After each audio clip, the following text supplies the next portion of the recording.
Um detalhe chocante nas joias de Anastácia vai virar o jogo e levar Sandra direto para a prisão.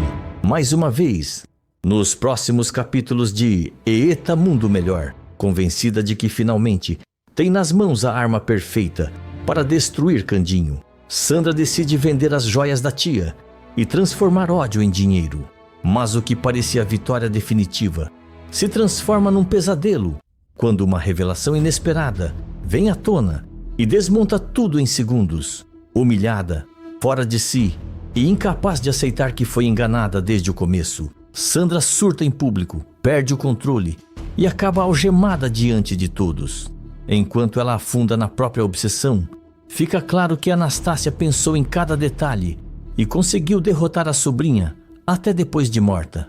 Tudo deverá acontecer logo após Sandra passar mal, depois de conseguir roubar as joias de Anastácia da casa de Candinho.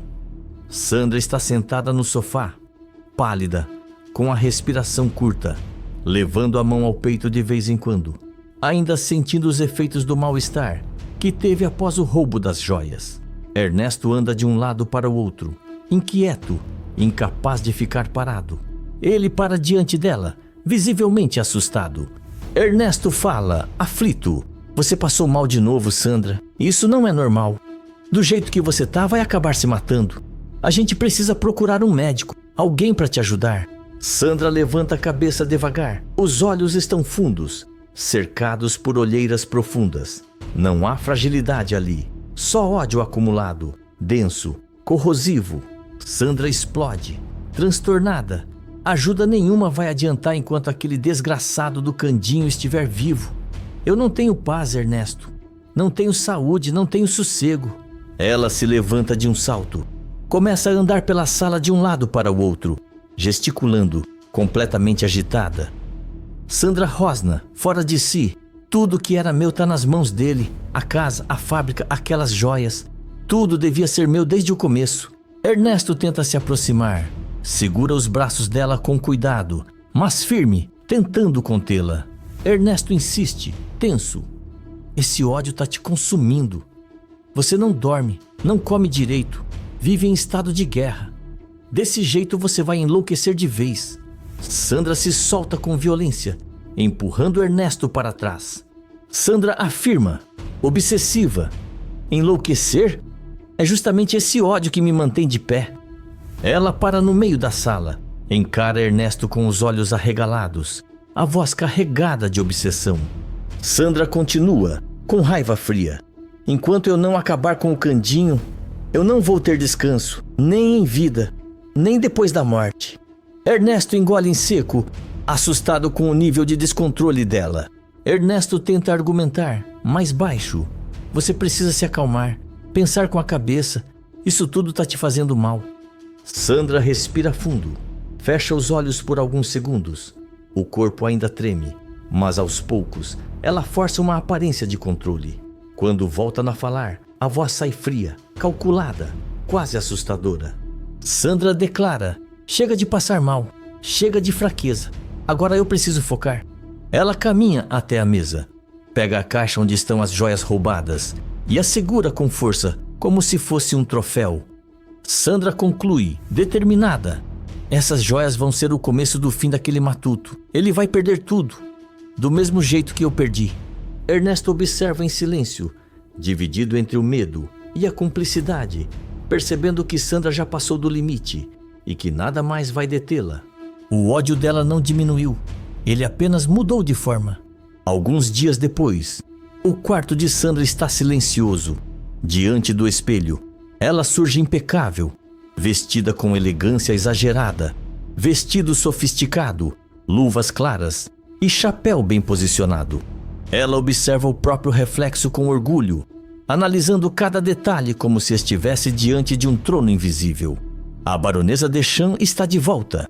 Sandra ajeita o colar no pescoço e sorri para si mesma, convencida. Sandra murmura satisfeita: "Agora sim, do jeito que sempre deveria ter sido." A porta se abre e Ernesto entra devagar, observando a cena com cautela. Ele percebe o brilho perigoso nos olhos dela. Ernesto comenta desconfiado: Você tem certeza que quer ir pessoalmente? Talvez fosse melhor eu resolver isso sozinho. Sandra se vira lentamente, encarando-o com superioridade. Sandra responde confiante. Claro que tenho. Um joalheiro não vai desconfiar de uma baronesa, muito menos questionar. Ela ajeita o chapéu com elegância estudada, como se estivesse encenando um papel que conhece bem demais. Ernesto se aproxima e baixa o tom de voz, preocupado. Ernesto explica. Eu consegui o contato de um joalheiro experiente. Ele avalia peças raras e é discreto. Não costuma fazer perguntas. Sandra sorri de lado, com desprezo. Sandra debocha. Venenosa. Melhor ainda. Hoje eu vou embolsar o dinheiro que o Candinho tanto precisa para salvar aquela fábrica miserável. Ela caminha até a cômoda. Pega a caixa com as joias e a segura com força, como se fosse a prova concreta da própria vitória. Sandra continua, exaltada. Com esse dinheiro na minha mão, ele vai ficar de joelhos. Não vai ter mais fábrica, nem salvação, nem saída. Ernesto observa em silêncio, sentindo um misto de medo e fascínio. Ele percebe que Sandra já se enxerga como vencedora. Os dois saem juntos. No trajeto, dentro do carro, Sandra não consegue conter a excitação. Ela olha pela janela, mas fala sem parar, como se já estivesse contando o dinheiro. Sandra delira, embriagada. Quando aquele dinheiro estiver na minha mão, o Candinho não vai ter para onde correr. Eu vou tirar tudo dele, absolutamente tudo. Ernesto aperta o volante, apreensivo. Algo naquela confiança exagerada o inquieta, mas ele segue em frente.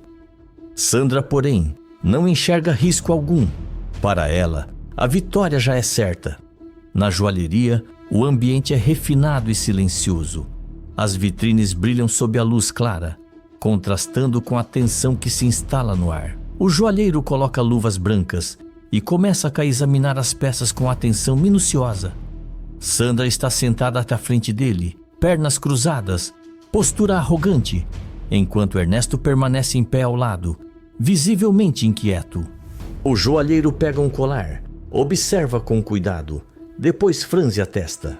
Ele se inclina um pouco mais, pega uma lupa e examina novamente a peça, demorando além do esperado.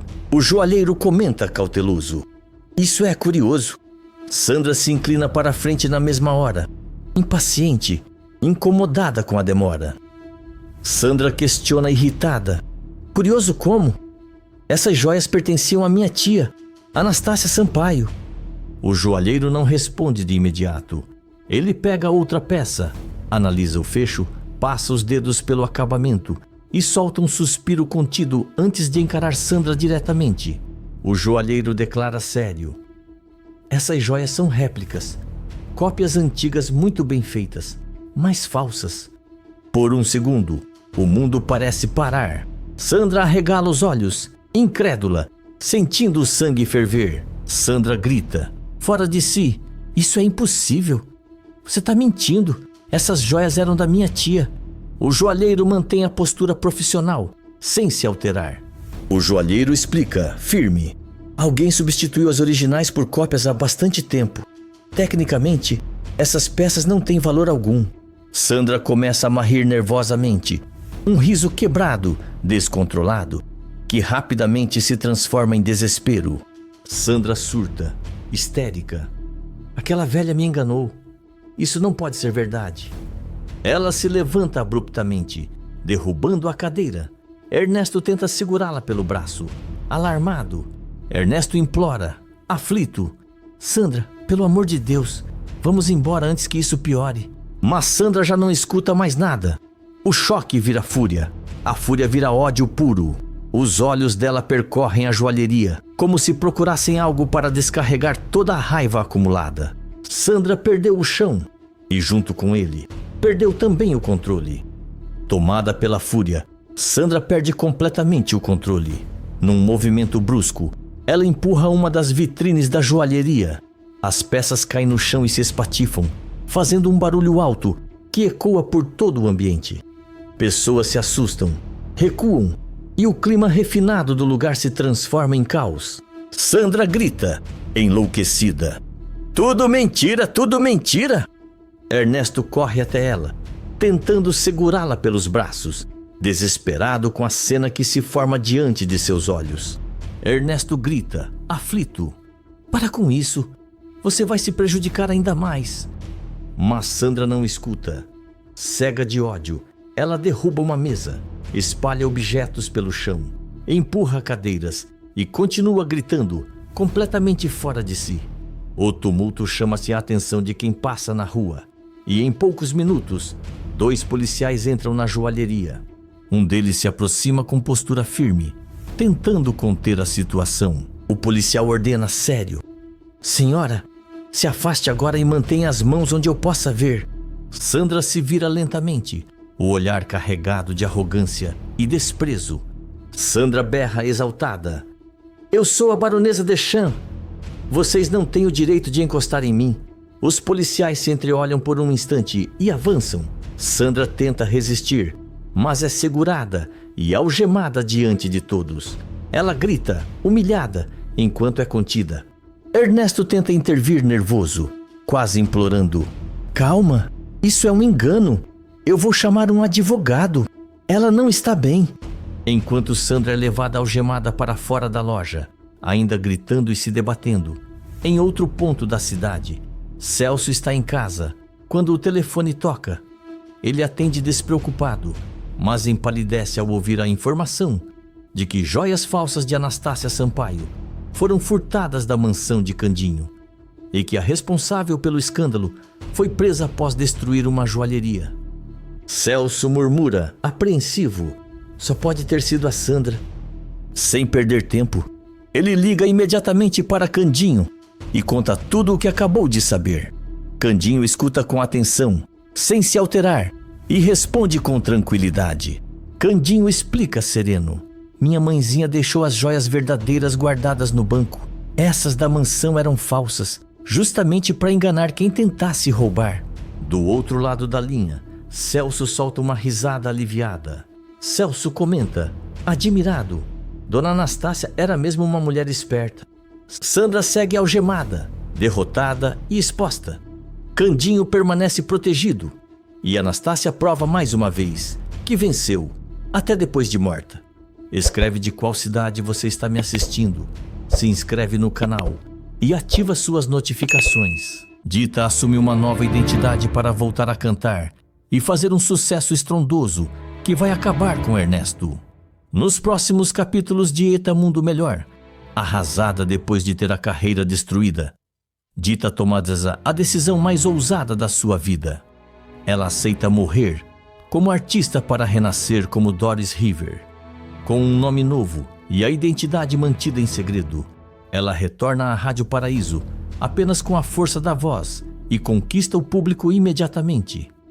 O que ninguém imagina é que enquanto Dita se reergue e alcança um sucesso avassalador, Ernesto começa a admirar e até promover justamente a cantora que vai se tornar a prova viva do fracasso dele. A vingança começa em silêncio, mas promete ser humilhante. Tudo deverá acontecer logo após Dita estar sentada sozinha na varanda do sítio, olhando para o horizonte, sem realmente enxergar nada. Os olhos estão marejados, o rosto abatido. Ela aperta as próprias mãos com força, tentando conter o tremor. Dita desabafa, com a voz embargada: "Parece que toda vez que eu penso em cantar, meu peito trava. É como se eu escutasse a voz dele de novo, me humilhando, me destruindo." Candinho surge devagar, respeitando o silêncio dela. Ele se senta ao lado, com cuidado, e segura a mão de Dita, transmitindo calma. Candinho fala sincero e doce: "O que aquele traste fez foi errado, mas ele não tem o direito de arrancar o que você é. Você nasceu para cantar, minha amada. Isso ninguém tira." Dita vira o rosto, evitando encará-lo. Dita confessa, insegura: "Mas eu tenho medo, Candinho. Medo de voltar lá, de ser reconhecida, de passar por tudo de novo. Parece que ele ainda manda na minha vida." Candinho aperta a mão dela com mais firmeza. Candinho rebate, emocionado: "Ele só manda se você deixar. O dom que Deus lhe deu é maior que qualquer medo, e muito maior que o Ernesto." Lorival observa a cena a poucos passos, em silêncio. Ele percebe a fragilidade de Dita, mas também enxerga algo mais forte ali. Talento bruto, esperando uma chance. Depois de alguns segundos, ele decide se aproximar. Lorival argumenta, convicto. Dita, eu já vi muita gente tentando cantar, mas pouca gente nasceu para isso. Você é uma dessas pessoas raras.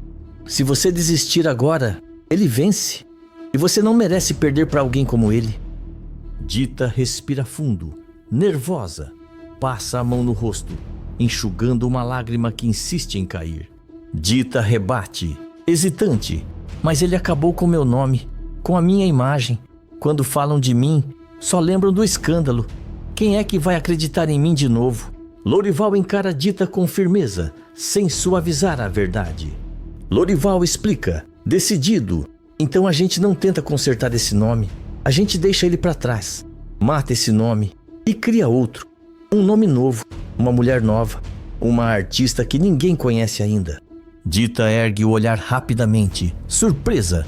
Dita questiona, confusa. Matar? Meu nome? Lorival responde direto, sem rodeios. Sim, você vai nascer de novo, com outra identidade, outra história, outro começo. Você vai ser Doris River. O silêncio toma conta da varanda. Até os sons do sítio parecem distantes. O coração de Dita dispara. Ela sente medo, mas também sente algo que não sentia há muito tempo. Possibilidade. Candinho percebe o conflito no olhar dela e aperta sua mão com carinho. Candinho incentiva, emocionado. Se isso for o que vai fazer você voltar a sorrir, voltar a cantar sem dor, eu tô do seu lado, sempre, seja como for.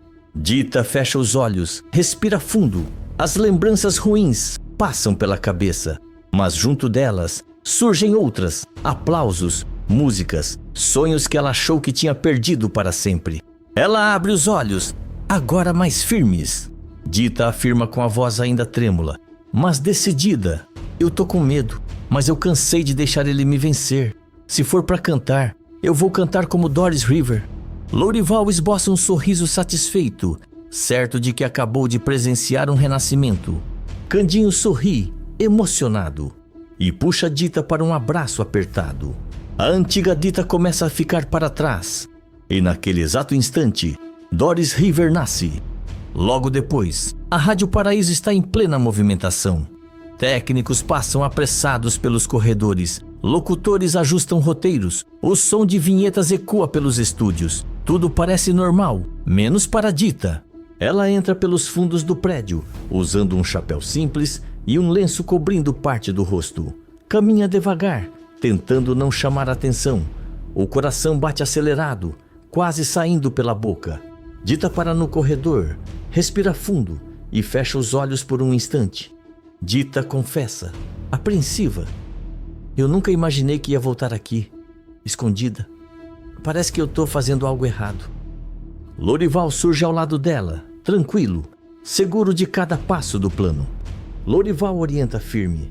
Não é errado, é necessário. Hoje ninguém precisa saber quem você é. Só a sua voz importa. O mistério é o que vai proteger você e fazer todo mundo prestar atenção. Dita engole em seco, olha em volta, reconhecendo cada detalhe daquele lugar, que já lhe trouxe tantos sonhos e tantas dores. Dita admite, insegura. Dá medo. Parece que se alguém me reconhecer, tudo acaba. Lorival se aproxima um pouco mais. Lorival afirma confiante. Ninguém vai reconhecer. Hoje você não é Dita Ribeiro. Hoje você é Doris River. Dita respira fundo e assente com cabeça, ainda nervosa, mas decidida. No estúdio principal, Thales ajusta os equipamentos, animado como poucas vezes. Ele confere os níveis de som, ajeita os fones e olha curioso para o vidro, tentando enxergar a cantora misteriosa, sem sucesso. Thales comenta intrigado. Essa Doris River tá dando o que falar. Nunca vi tanto mistério antes de uma estreia. A luz vermelha se acende. Thales anuncia empolgado. Atenção, ouvintes da Rádio Paraíso. Hoje vocês vão conhecer uma artista inédita. Uma voz que chegou para ficar. Com vocês, Doris River. Atrás do microfone, Dita fecha os olhos. As mãos tremem levemente. Ela segura o pedestal com força, respira fundo e começa-se a cantar. A voz ecoa pelo estúdio, forte, limpa, carregada de emoção. Cada nota parece atravessar paredes. No estúdio, Thales fica imóvel, completamente absorvido. Ele esquece os botões, esquece o tempo, só escuta. A música chega ao fim. Por alguns segundos, um silêncio pesado toma conta do ambiente. Ninguém se mexe, ninguém fala. De repente, palmas começam a ecoar. Primeiro tímidas, depois mais fortes. Thales tira os fones, ainda em choque. Thales fala boquiaberto. Isso foi incrível, absolutamente incrível. Dita abre os olhos, emocionada. Lágrimas escorrem discretamente pelo rosto, mas agora não são de medo, são de alívio. Ela sorri, contida, sentindo algo que achou que nunca mais sentiria. Pertencimento. Doris River acaba de nascer para o público e, sem mostrar o rosto, já conquista a Rádio Paraíso inteira. Enquanto isso, na casa de Ernesto, o clima é de incômodo. Ele anda de um lado para o outro na sala, visivelmente irritado. O rádio está ligado em volume baixo sobre o aparador. Sandra entra ajeitando o casaco, percebe o nervosismo dele e estranha. Sandra pergunta desconfiada: que cara é essa? Parece que engoliu um limão.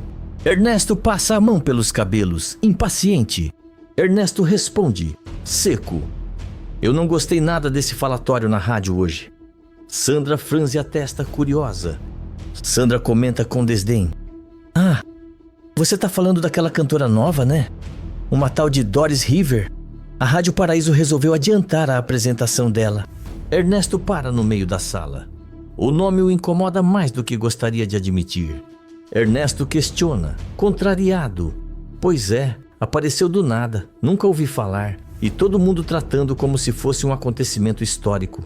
Sandra cruza os braços, debochada. Sandra ironiza: eu ouvi um pedaço, a voz é boa, até que é.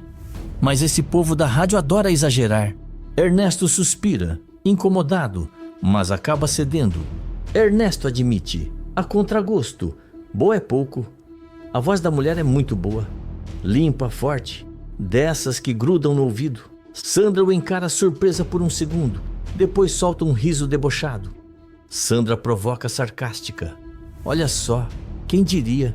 Então essa tal de Doris River é melhor até que a famosíssima Dita Ribeiro? Ela ri com desprezo. Sandra debocha, venenosa. Muito melhor, aliás. Aquela Dita nunca foi tudo isso que diziam. Ernesto fecha a cara imediatamente. O comentário toca num ponto sensível. Ernesto rebate, irritado: não exagera, a Dita tinha talento, só não soube se manter. Sandra dá de ombros indiferente. Sandra continua cruel: talento ou não, acabou. Agora quem tá brilhando é essa Doris. A Dita virou passado. Ernesto se aproxima do rádio e abaixa ainda mais o volume, como se quisesse abafar o assunto e os próprios pensamentos. Ernesto resmunga, inquieto: o que me incomoda é isso, essa mulher surge do nada, todo mundo se encanta. Parece até que o destino gosta de me provocar. Sandra se senta no sofá, relaxada, sem imaginar a verdade. Sandra afirma convencida: relaxa, isso é fogo de palha. Cantora misteriosa sempre aparece e some. Ernesto olha para o rádio desligado, pensativo. Algo dentro dele não concorda com Sandra, mas ele não sabe explicar o porquê. Sem desconfiar de nada, Ernesto começa a admirar a voz de Doris River, e Sandra, rindo da queda de Dita Ribeiro, ajuda a enterrar de vez a própria arrogância. Enquanto eles debocham, Dita cresce e a vingança segue em silêncio. Na Rádio Paraíso, o burburinho em torno de Doris River só cresce. Funcionários comentam, técnicos repetem trechos da apresentação e o nome da cantora misteriosa circula pelos corredores. Encantado, Lúcio caminha apressado até a sala de Lorival. Ele entra sem disfarçar o entusiasmo. Lúcio declara, animado: Lorival, essa Doris River é diferente de tudo que eu já ouvi. Aquela voz não pode ficar só no rádio. Eu quero gravar um disco com ela aqui. Lorival mantém a postura profissional, mas por dentro sente o impacto da proposta. Ele cruza os braços, ponderado. Lorival responde, contido. É uma proposta grande. Vou conversar com a artista e te dou uma resposta. Lúcio assente, confiante, certo de que está diante de algo raro. Mais tarde, em um local reservado, Lorival encontra Dita. Ela percebe pelo olhar dele que algo importante aconteceu. Dita pergunta, apreensiva. O que foi? Aconteceu alguma coisa? Lorival respira fundo antes de contar. Lorival revela, direto. Lúcio quer gravar um disco com você. Um disco inteiro. Na Rádio Paraíso. Dita arregala os olhos, completamente tomada pelo choque. Dita reage, assustada. Um disco? Lorival, isso é sério demais. Eu tô enganando todo mundo. E se descobrirem? Ela começa a andar de um lado para o outro, nervosa. Dita desabafa, aflita. E se alguém ligar Doris River a Dita Ribeiro? E se tudo desmoronar de novo? Lorival permanece firme. Ele espera Dita se acalmar antes de responder. Lorival explica, paciente e seguro. Isso não é enganação. Doris River é um pseudônimo, um nome artístico. Artistas do mundo inteiro fazem isso para recomeçar, para se proteger, para renascer. Dita para, pensativa. Lorival continua, convicto. Essa é a sua chance de recuperar tudo que o Ernesto tentou tirar de você. Não com escândalo, mas com talento. O silêncio se instala. Dita sente o medo ainda presente, mas algo maior cresce dentro dela. Orgulho, coragem, sede de vitória. Dita respira fundo, encara Lorival e toma sua decisão. Dita afirma, decidida. Então eu aceito. Doris River vai gravar esse disco. Lorival sorri, satisfeito. Ele sabe que aquele momento marca uma virada sem volta. E então, Dita entra no estúdio de gravação. Observa os microfones, os instrumentos, o vidro da cabine. O nervosismo dá lugar à confiança. Ela ajusta os fones, fecha os olhos e sorri discretamente. Doris River cresce, a carreira floresce. E Ernesto, sem saber, ajuda a consagrar a mulher que tentou destruir. A vingança de Dita não vem em gritos, vem em aplausos e promete ser definitiva. Escreve de qual cidade você está me assistindo, se inscreve no canal e ativa suas notificações. O fantasma de Anastácia volta do além, provoca um incêndio na mansão e faz Sandra e Ernesto ficarem presos dentro da casa em chamas. Nos próximos da novela, Eita Mundo Melhor, a obsessão de Sandra pelas joias atinge um ponto sem volta quando ela invade a mansão de Candinho, acreditando que finalmente saiu vencedora. O que ela não espera é ser confrontada pela própria Anastácia, que surge como uma presença sobrenatural e transforma sua casa em uma verdadeira armadilha. Com o fogo se espalhando rapidamente e sem rota de fuga, Sandra e Ernesto vivem momentos de puro terror, percebendo tarde demais que mexer com o legado de Anastácia pode custar muito mais do que imaginavam. Tudo deverá acontecer logo após Sandra e Ernesto invadirem a mansão de Candinho. A casa está silenciosa, envolta em sombras. O vento balança as cortinas e cada passo ecoa pelo salão vazio. Sandra entra primeiro, olhando tudo com desprezo e raiva acumulada. Ela gira lentamente, analisando cada detalhe, como se estivesse avaliando um troféu. Sandra anda pela sala, transtornada, passando a mão nos móveis com ódio contido. Sandra rosna, cheia de rancor. Olha isso tudo, essa casa devia ser minha. Sempre foi minha por direito. Ela toca o aparador, bate de leve na mesa, respira fundo, tentando controlar o surto. Sandra explode, descontrolada. Esse luxo todo nas mãos daquele matuto ignorante. Isso aqui era para ser meu desde o começo.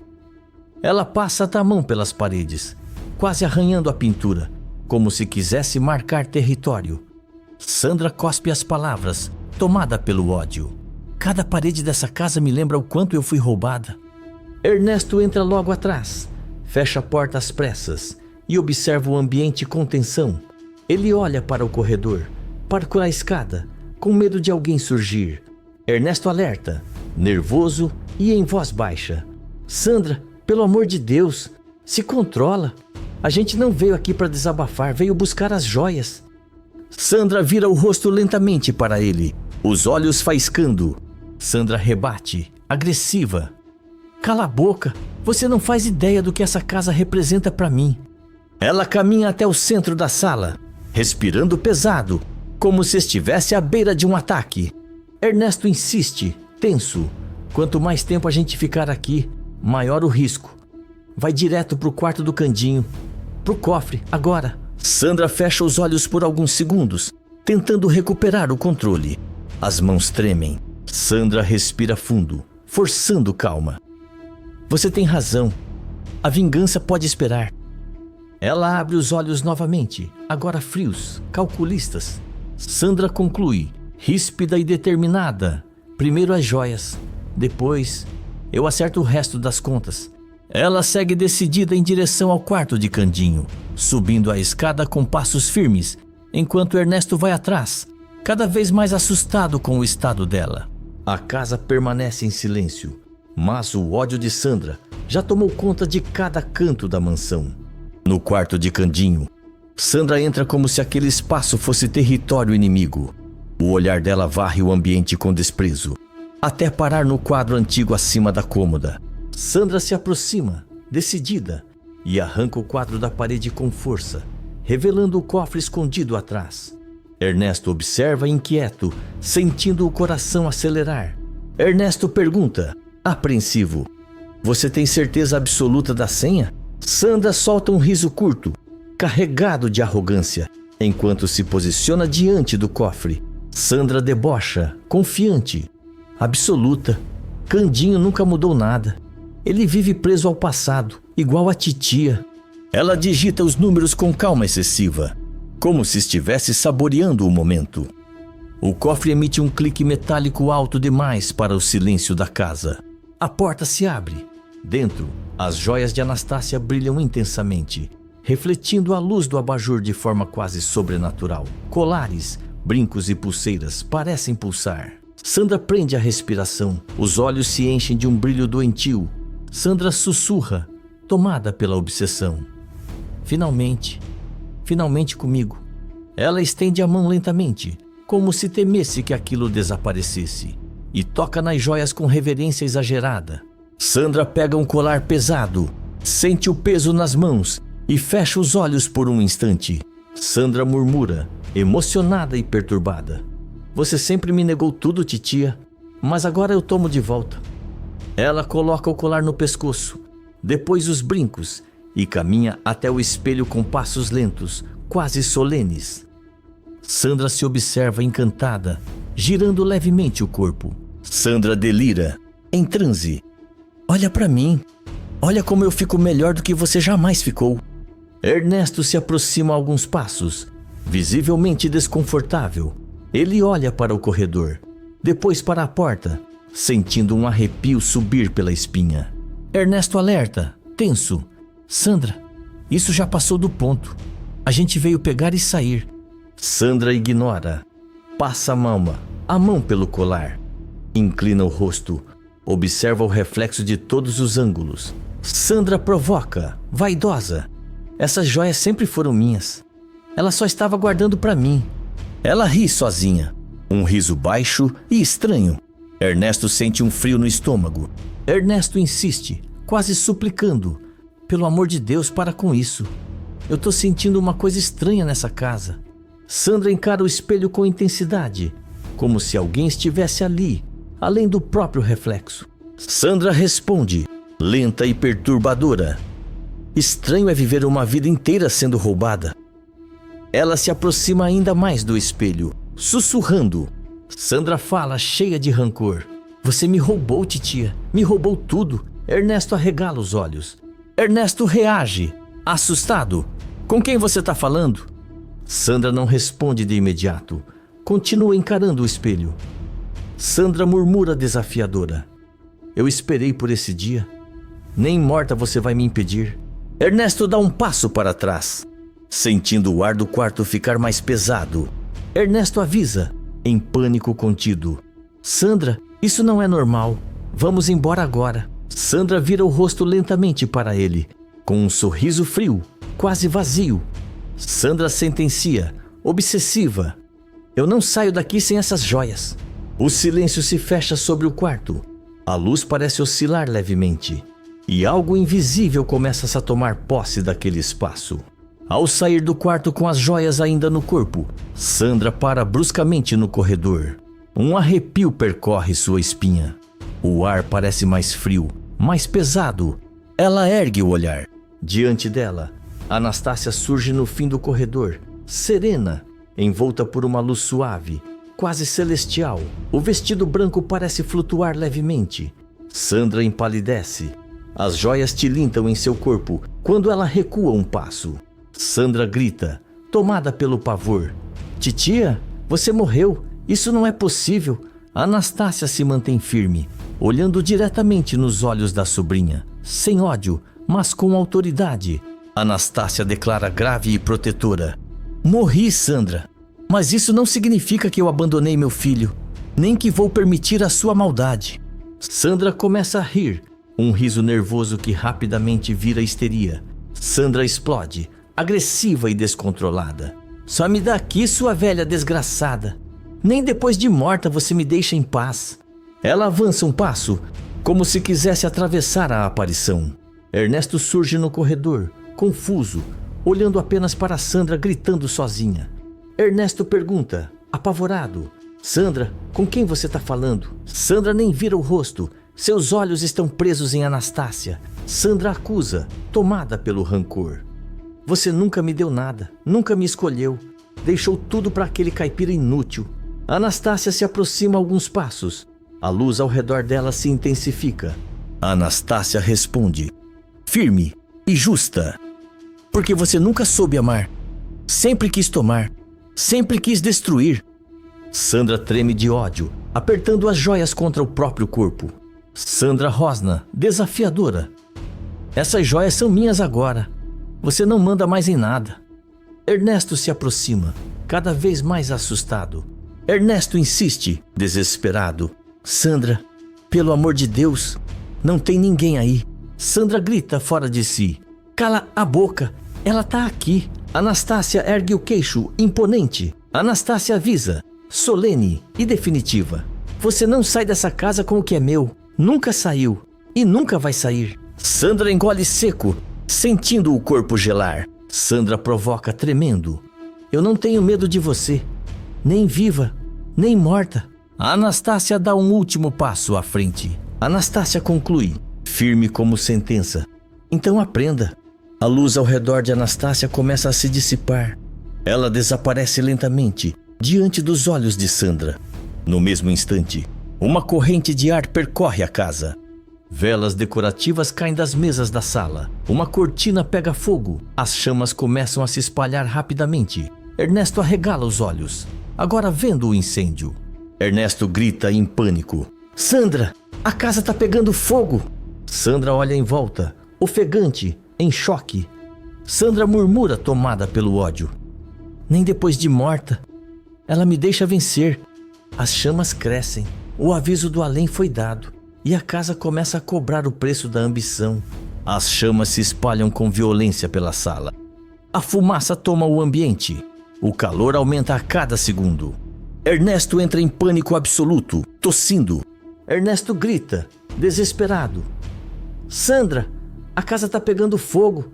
A gente tem que sair agora. Sandra segura a caixa de joias contra o peito, como se fosse parte do próprio corpo. Os olhos estão vidrados, fora da realidade. Sandra delira, apavorada: ela estava aqui, eu vi, a titia estava aqui. Aquela velha maldita não me deixa em paz. Uma cortina cai em chamas, um móvel estala alto. Ernesto puxa Sandra pelo braço, tentando arrastá-la. Ernesto implora, em pânico crescente: larga isso, pelo amor de Deus, larga essa caixa. Sandra se solta com violência. Sandra grita histérica: não, essas joias são minhas, sempre foram minhas. O teto estala novamente. Um pedaço de madeira cai perto deles, espalhando fagulhas. Ernesto entra em desespero total. Ernesto grita, quase chorando: você enlouqueceu? A gente vai morrer aqui dentro. Sandra olha em volta. O fogo fecha caminhos. A fumaça queima os olhos. Sandra começa a tremer, mas ainda resiste. Sandra rosna, entre lágrimas e ódio. Ela prometeu.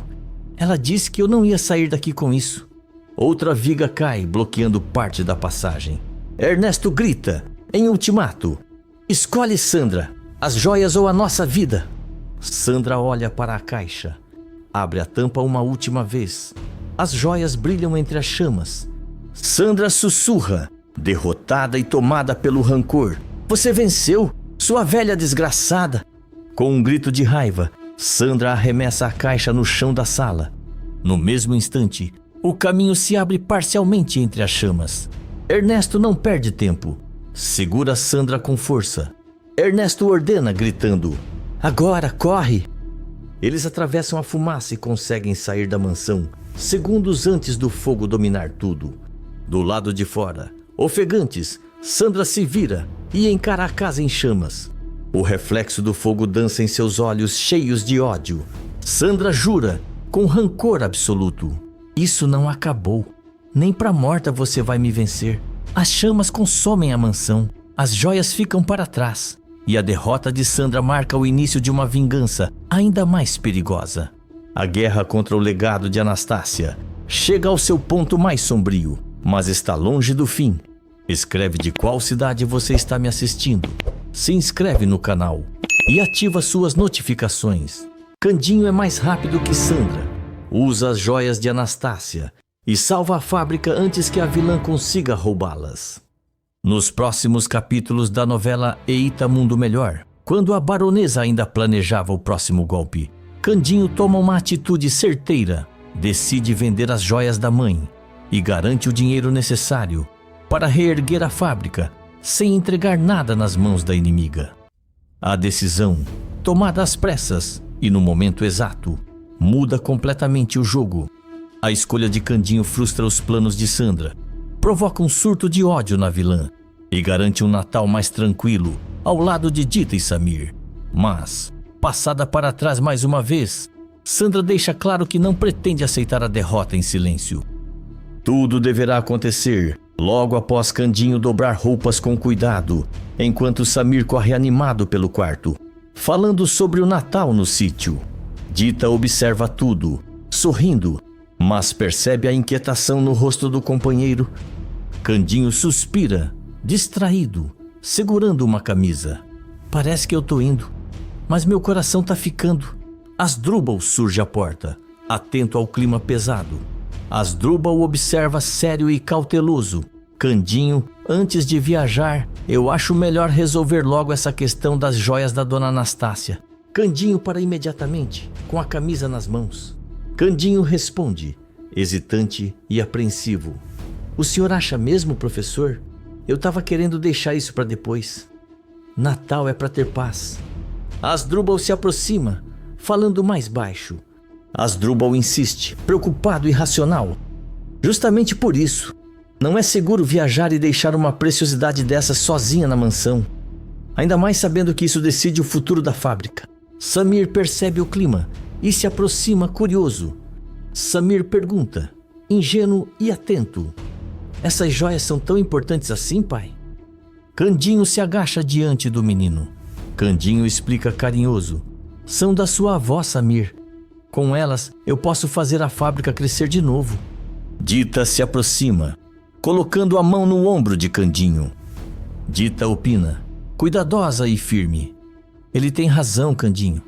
Essas joias valem muito. Melhor resolver isso agora do que viajar com medo. Candinho anda até a cômoda, abre uma gaveta e observa o estojo das joias por alguns segundos. Candinho suspira fundo, convencido e emocionado. Vocês estão certos. Eu não posso correr risco nenhum. A fábrica depende disso. O futuro de todo mundo depende. Asdrúbal sorri discretamente, aliviado. Asdrúbal afirma confiante e decidido: então vamos agir rápido. Eu cuido de encontrar o comprador certo. Nada de atravessador, nada de golpe. Candinho pega o estojo com cuidado extremo, como se fosse algo sagrado. Candinho murmura, com carinho e emoção contida: mãezinha, Me ajuda mais uma vez. Prometo que vou honrar tudo que a senhora construiu. Dita observa em silêncio, sentindo que aquela decisão vai mudar tudo. O Natal se aproxima, mas antes da viagem, Candinho escolhe proteger o futuro. No dia seguinte, em um escritório elegante e silencioso, Candinho segura o estojo das joias com as duas mãos. Asdrúbal permanece ao seu lado, atento a cada detalhe. Do outro lado da mesa, o comprador analisa as peças com lupa, visivelmente impressionado. O comprador ajusta os óculos, admirado. Essas joias são raríssimas. Trabalho com antiguidades há décadas e poucas vezes vi algo assim. Candinho engole seco, nervoso. Candinho comenta, inseguro: eram da minha mãezinha. Eu só quero que elas sirvam para um bem maior. O comprador sorri, respeitoso. Comprador elogia, impressionado e sincero. A história dela só aumenta o valor. O preço é alto, muito alto mesmo. Candinho troca um olhar rápido com Asdrúbal, sem acreditar. Candinho pergunta, cauteloso e desconfiado: dá mesmo para pagar tudo isso? Não tem pegadinha, não? O comprador responde sem hesitar. Comprador confirma, seguro e direto. Cada centavo. Transferência imediata, tudo documentado. Asdrúbal inclina a cabeça levemente, aprovando. Asdrúbal orienta tranquilo e confiante. Com esse valor, você reconstrói a fábrica, moderniza as máquinas e ainda garante o futuro. Candinho fecha os olhos por um segundo, respirando fundo. Candinho afirma, emocionado e decidido: então tá feito. Pela minha família e pela fábrica que meu pai e minha mãe sonharam. O contrato é colocado sobre a mesa. Canetas deslizam pelo papel. As joias mudam de mãos, selando um novo destino. Mais tarde, já na mansão, Candinho brinda com Asdrúbal e Celso na sala. Celso comenta, aliviado e sincero: ainda bem que você não vendeu para a baronesa. Aquilo ia dar problema, eu sentia. Candinho concorda, convicto e sereno: agora ninguém bota a mão no que é nosso. A fábrica continua sendo da família. Asdrúbal observa Candinho com orgulho evidente. Asdrúbal declara satisfeito e quase emocionado: você foi mais rápido que o perigo, Candinho, e tomou a decisão certa. Candinho sorri de leve, com os olhos marejados. Candinho murmura, agradecido: obrigado, professor, e obrigado, mãezinha. Lá de cima, a fábrica está salva, mas em algum lugar, a fúria de Sandra está prestes a explodir. Mais tarde, Celso chega à casa de Sandra decidido a cutucar a ferida. A porta se abre lentamente e ela surge impecável, vestida como baronesa Deschamps, com o tapa-olho perfeitamente ajustado e o sorriso falso de sempre. Sandra pergunta, fria e impaciente: o que você quer agora, Celso? Não vê que eu estou ocupada? Celso entra sem ser convidado, olhando ao redor com desprezo. Celso provoca, irônico e calculista: ocupada planejando mais um golpe? Ou só fingindo ser quem não é? Sandra fecha a cara na hora. Sandra rosna, irritada: vai direto ao ponto antes que eu te mande embora. Celso se aproxima, cruza os braços e sorri, saboreando cada segundo. Celso anuncia debochado e cruel: o Candinho foi mais esperto que você, muito mais. Sandra franze a testa desconfiada. Sandra reage, seca: do que você está falando? Celso inclina a cabeça, teatral. Celso revela, venenoso: ele vendeu as joias da titia Anastácia, todas. Por um instante, o mundo parece parar para Sandra. Sandra reage, incrédula e atordoada: não, isso não é possível. Ele não faria isso. Celso dá uma risada curta, quase cruel. Celso confirma, impiedoso: fez, vendeu, assinou o contrato, dinheiro já entrou. Sandra dá alguns passos para trás, respiração acelerada. Sandra murmura desnorteada: mas eu ainda tinha tempo. Celso aproveita essa brecha. Celso continua, com prazer, e sabe o melhor: com esse dinheiro ele vai reconstruir a fábrica, sem vender nada para você. Sandra arregala os olhos, tomada por ódio puro. Sandra grita, fora de controle: não, isso era meu, Aquela fábrica era para ser minha. Ela anda pela sala, arrancando uma almofada do sofá e jogando no chão. Sandra explode, transtornada. Eu planejei tudo, cada passo. Celso observa, sem pena. Celso provoca, frio. Planejou e perdeu. Sandra se vira de repente para Ernesto, os olhos faiscando. Sandra confessa, surtada e sem freio. Eu ia roubar as joias, ia impedir ele de usar aquele dinheiro. Ernesto empalidece, completamente chocado. Ernesto reage, apavorado. Sandra, você está ouvindo o que está dizendo? Sandra ignora, andando de um lado para o outro. Sandra continua, obsessiva. Aquilo era da minha tia. Era meu por direito. Celso balança a cabeça, decepcionado. Celso alerta, sério e direto. Você ultrapassou qualquer limite. Isso já não é vingança, é doença. Sandra para bruscamente e encara o irmão. Sandra rosna, ameaçadora. Cuidado com o que você diz. Celso não recua. Celso enfrenta, firme. Aceita logo, Sandra. Dessa vez você perdeu. O Candinho ganhou. Sandra aponta para a porta tremendo de raiva.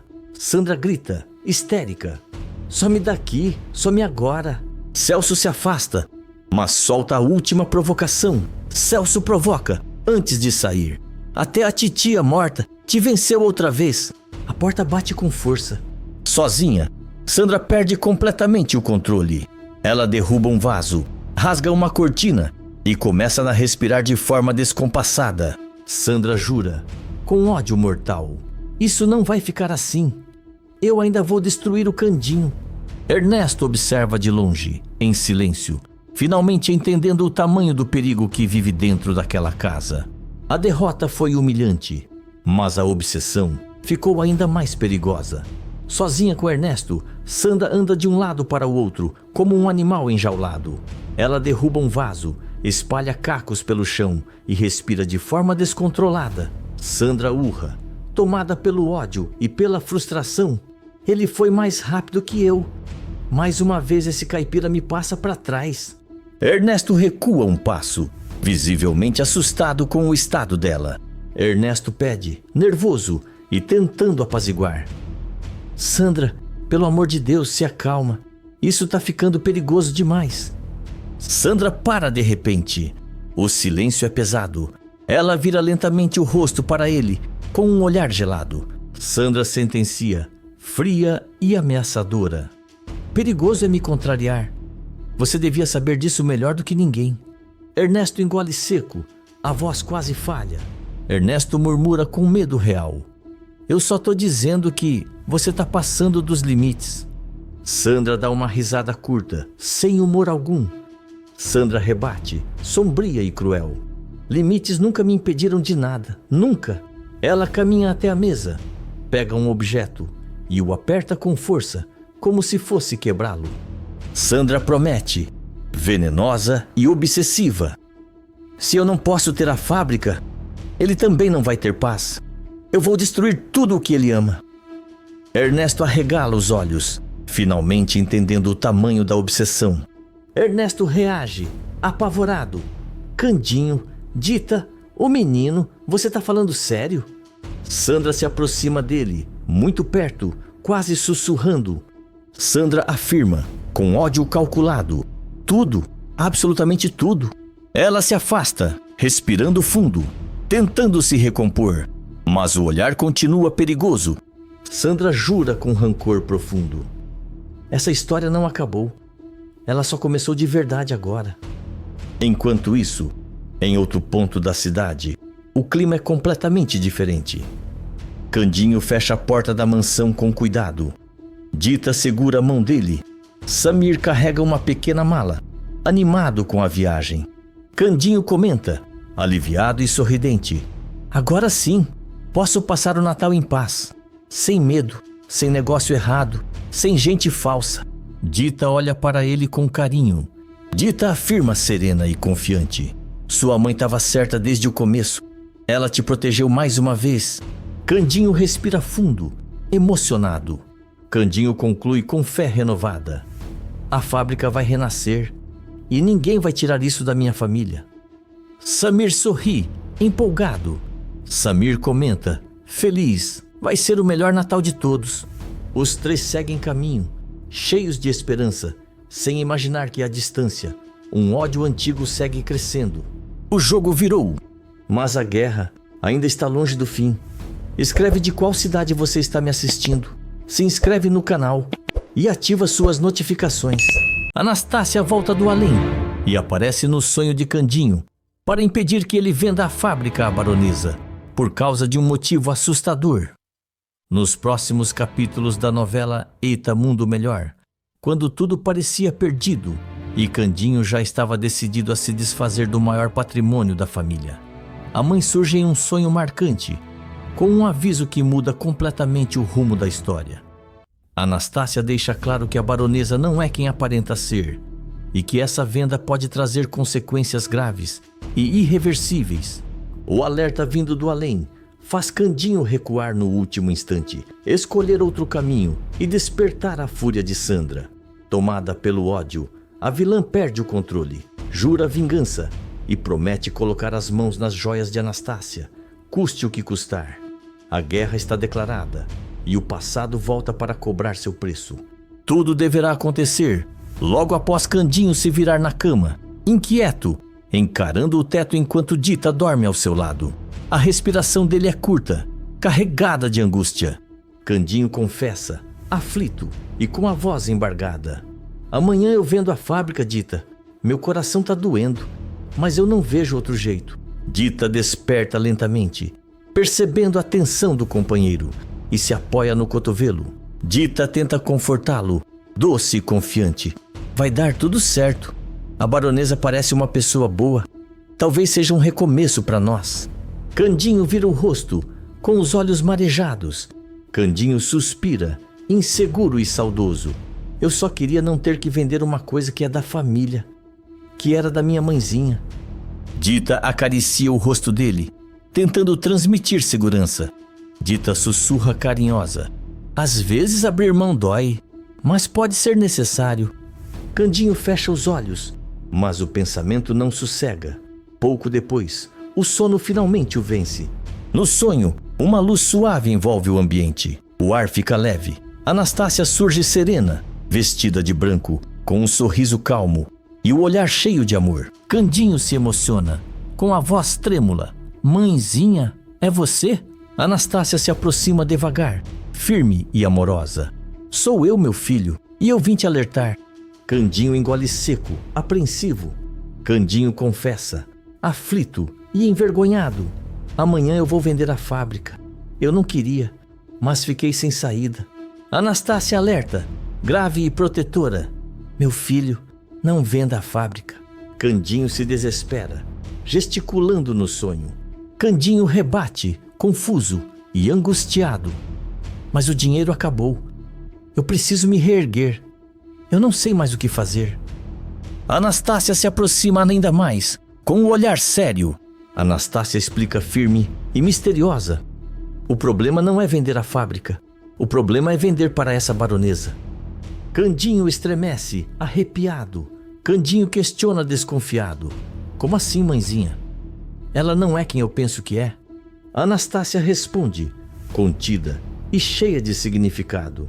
Ainda não posso dizer tudo, mas ela não é uma boa pessoa. Fique longe dela se quiser paz.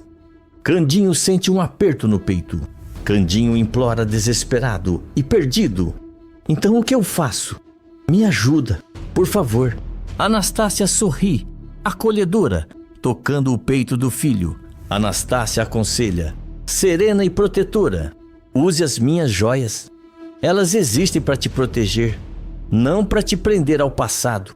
Candinho abaixa a cabeça, emocionado. Candinho hesita, com lágrimas nos olhos. Mas são minhas lembranças de você. Eu tenho medo de perdê-las. Anastácia segura o rosto dele com ternura. Anastácia conclui, calma e definitiva. Eu estarei sempre com você, com ou sem joias. Preserve o que é da nossa família. A luz começa a se dissipar. Candinho chama-se um aflito. Mãezinha, espera. Candinho acorda sobressaltado, com o coração acelerado e o corpo suado.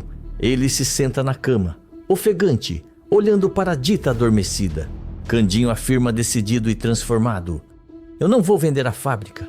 O destino acaba de mudar. Na manhã seguinte, Candinho chega ao local combinado para a assinatura do contrato. O clima é tenso. A baronesa Deschamps já está sentada à mesa, elegante e impaciente, ao lado de Ernesto. Celso observa tudo de canto, inquieto, suando frio.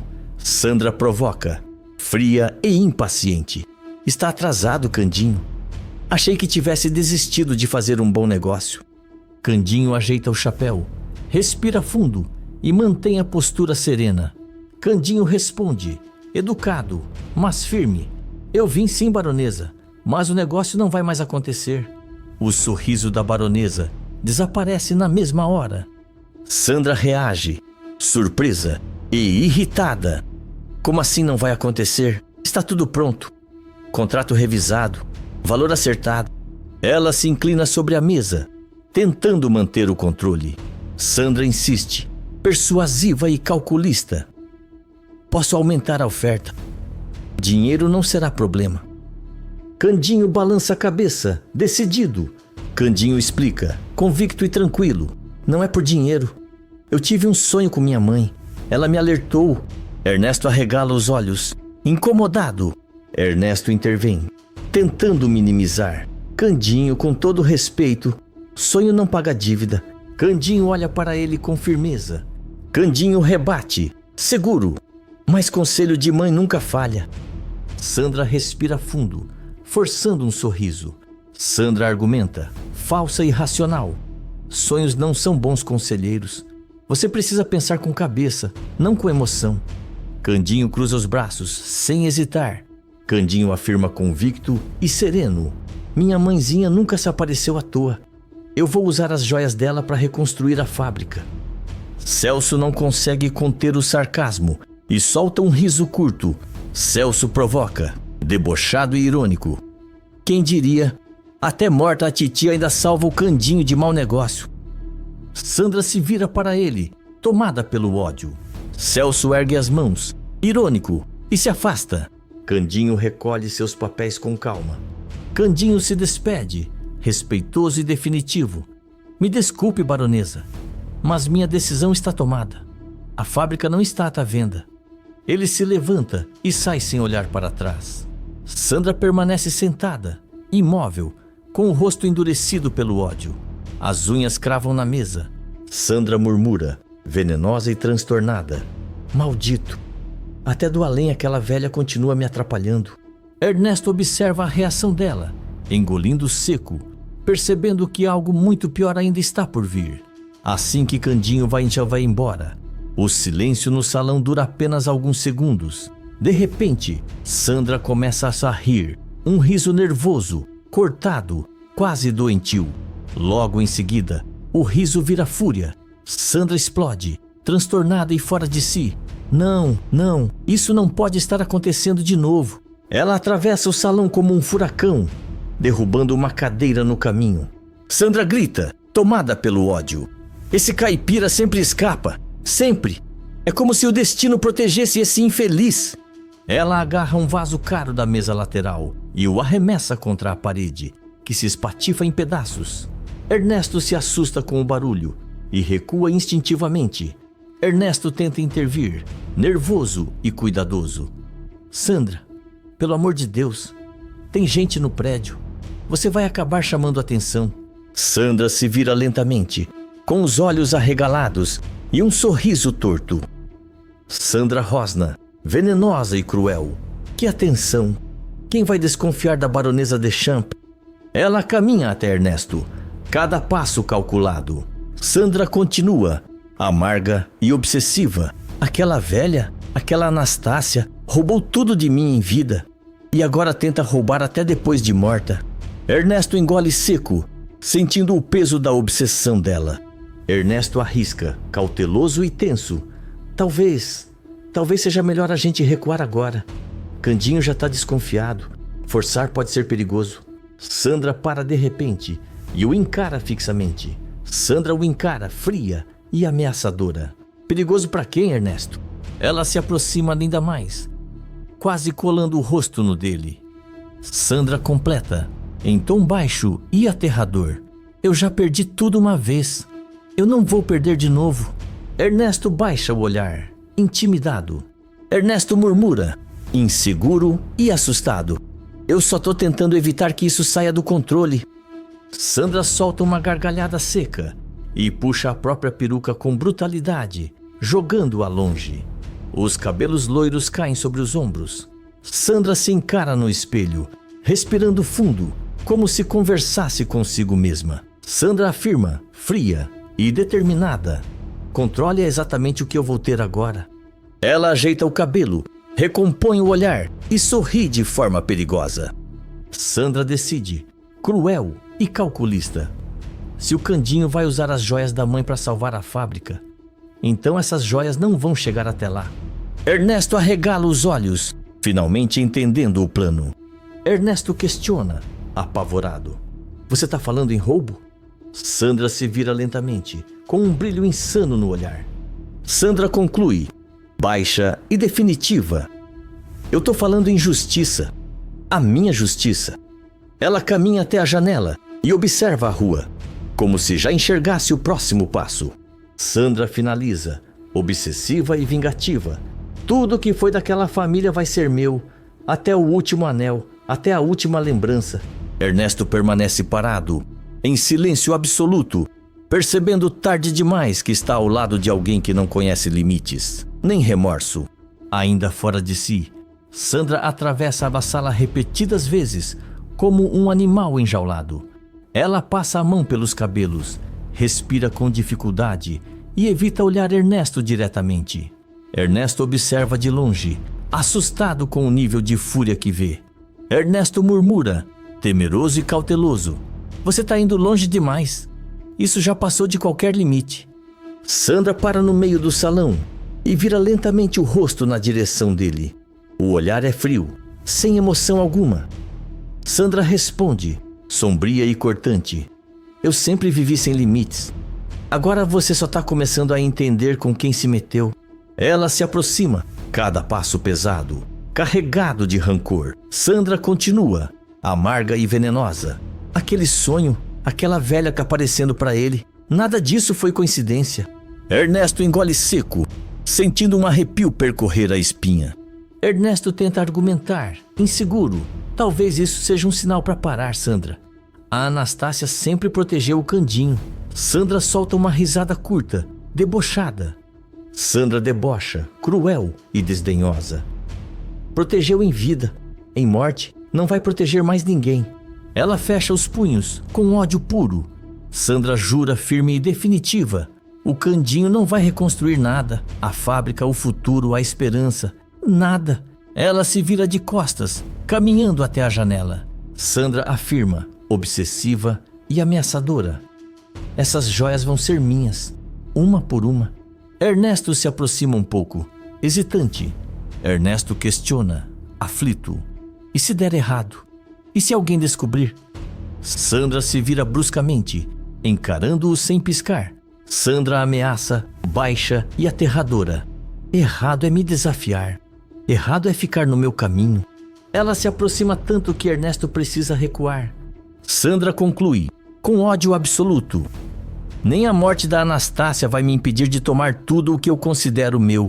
Ela se afasta, mais calma por fora, mas ainda mais perigosa por dentro. Sandra sentencia fria e calculista: o passado já tentou me derrotar. Agora eu vou destruir o futuro deles.